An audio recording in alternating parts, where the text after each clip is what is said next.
let you eat your dinner first. Oh, good. Bob, start out. Derek and Oscar, their best combination together. What did you think of them together? We got a lot of work to do.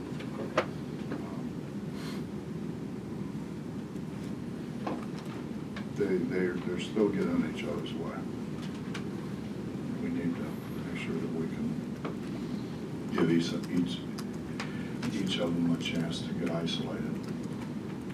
Because if they're both isolated, they're going to score or have a great chance to.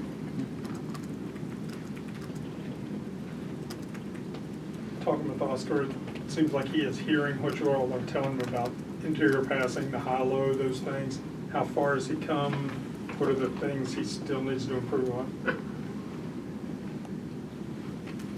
Well, when I got asked that walking off on TV, and I told them they don't have enough time.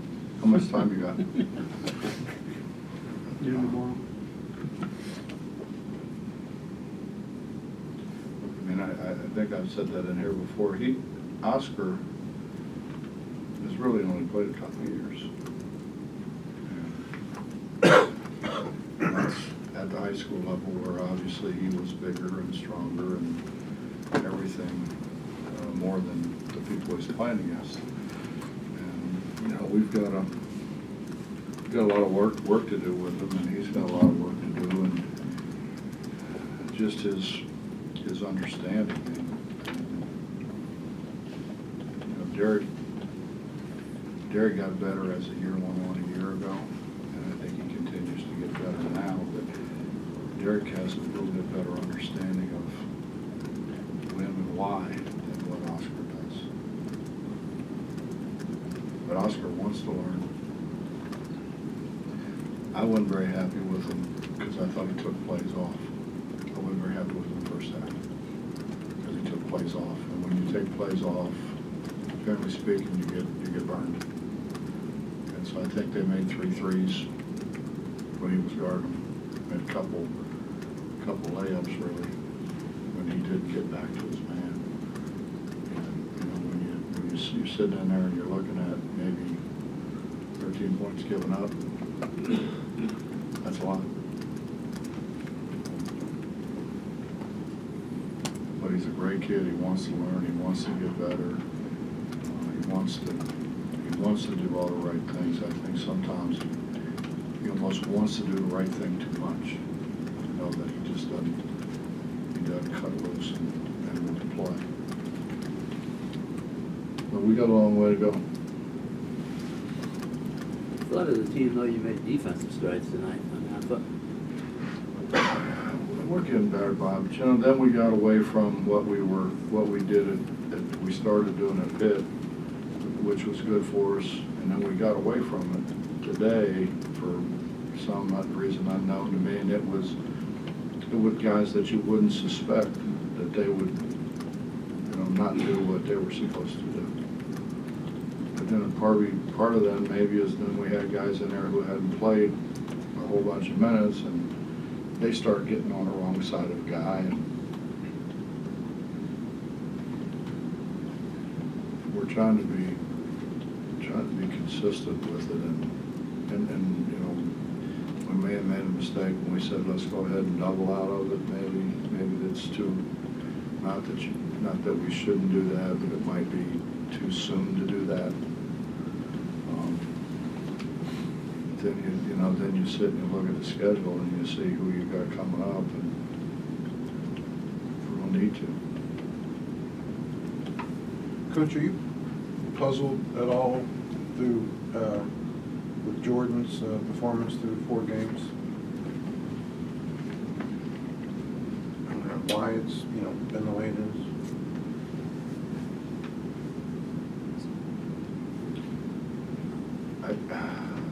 I just think there's not just Jordan, but we haven't made shots.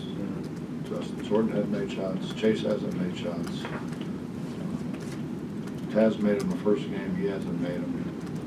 Sean hasn't made them. Sean made them in Pitt, but he hasn't made them after that. But I think I think some of it's mechanics. Some of it's balance. Some of it maybe is they just haven't been getting as many shots up as what they normally get up. I'm a big believer in stepping into your shot. I think if you step into your shot, you get your legs in it. And I get tired of watching guys bang the ball off the front of the rim constantly. I think that's one of the worst plays there is in basketball, because you bang it off the front of the rim. It's like an outlet pass to the other team. We're not going to rebound it. And it hits the rim, it bounces out. Now there they go in transition. We give them numbers by doing that. And I tell our guys all the time, throw it over the rim. I'm good with that. Throw it over the rim. Stop banging it off the front of the rim. And we have a whole bunch of guys that do that. And I think their mechanics are not what they need to be. I don't think they get any legs in their shot whatsoever. But following up on that, is their shot selection okay, or is it they're getting good shots, but the mechanics that you mentioned are kind of throwing? I don't think a bunch of them could get any better shots than what they got. Are you starting to cut down the rotation at all, or do you think you'll continue to play 12, 13 guys every night? Well, the whole idea was play guys, play whatever, play a 4-minute, 5-minute deal, take them out, play something to play the second group 4 or 5 minutes, take them out, and we wear the other team down.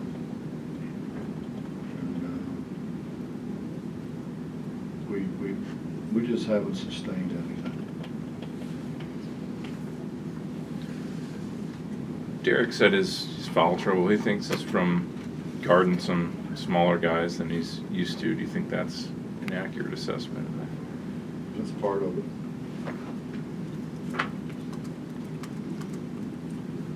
Coach, talking with Oscar, obviously it's been an interesting process for him to get the okay to travel overseas, get cleared and all that. I know he was up in, Canada yesterday to as part of that process. What, I don't know, I guess in your words, what's it been like? Has this been an interesting process, to say the least? Or?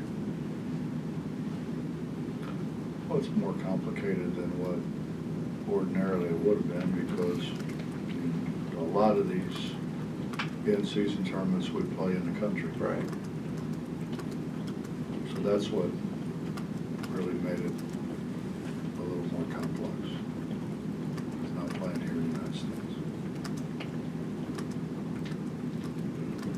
Bob, obviously Gabe's first game, I mean, he didn't score, but sort of analysis of what he gives you. Well, he was really bad today. I think he went too fast. I think he was too anxious. I think, but you kind of expect that. I think when we've had other guys that kind of come in after the other guys have some games under their belt, that happens. And quite frankly, we haven't spent as much time with him. We're trying to work with Derek. We're trying to work with Logan. We're trying to work with Oscar, and he's there, and he's getting reps, but they're not. You don't have as many eyes on him as you do on those other guys, and so we've got to do that. And then he just got too anxious. I mean, his basketball IQ is pretty good, and one time he caught it, and we ran a clear out for him, and for him to straight line it down the lane, and he drove it into the two guys where there were two guys on the side, and we put those two guys over there to get him out of his way. And he drove it right into him, and he doesn't do that.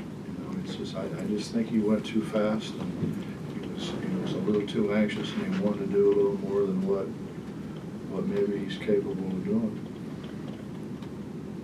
Are there any pairings of the bigs you prefer to have out there, or are you willing to mix and match them however? What did Abe Lyman said? I fly by the seat of my pants. I believe Abe said something to that effect. No, I mean, how do I know? How do I know whether Derek's going to get in foul trouble, or how do I know whether Logan's going to twist his ankle, or how do I know? No, I don't do that. How do I know that one of them's not going to show up and not feel like playing that day? I want to play the guys who are going to play. I play the guys that want to play, I play the guys that play hard, the guys that give us effort. If they're not doing that, they're coming out.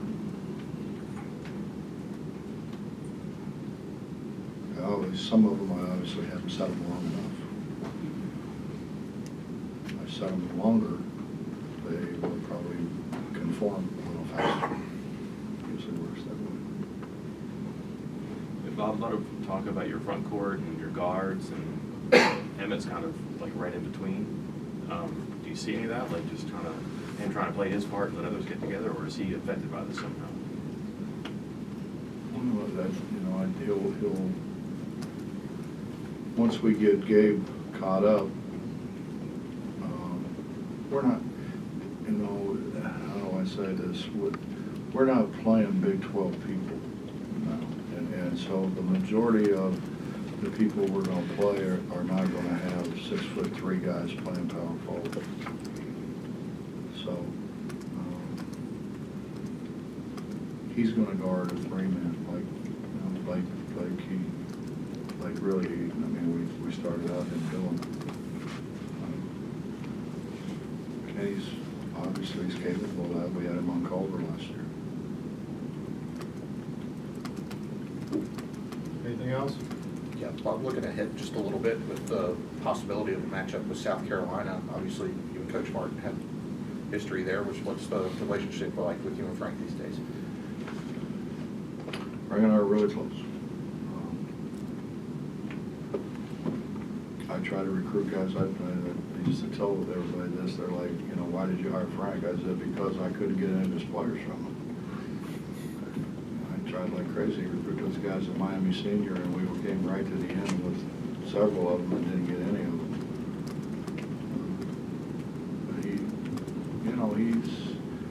But I like guys who not guys that things were handed to, and there wasn't anything handed to Frank.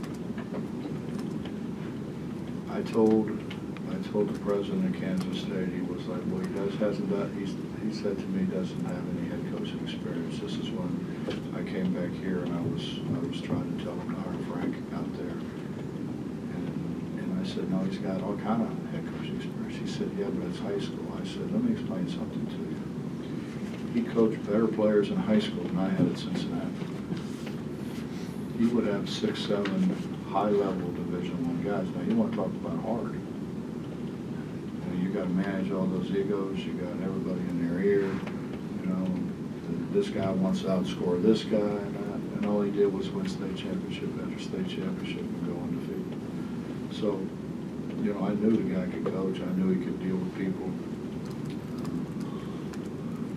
And I told Ronnie to hire him actually, and Ronnie hired him first, and then I hired him from Ronnie, and then took him to Kansas State with me. And then tried to help them as much as I could get the Kansas State job, which turned out pretty well for both of them.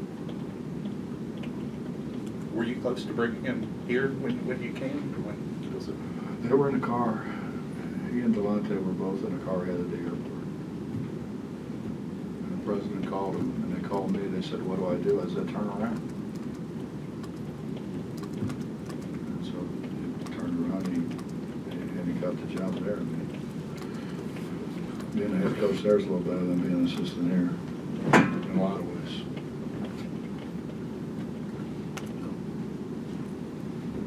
Thanks, Coach.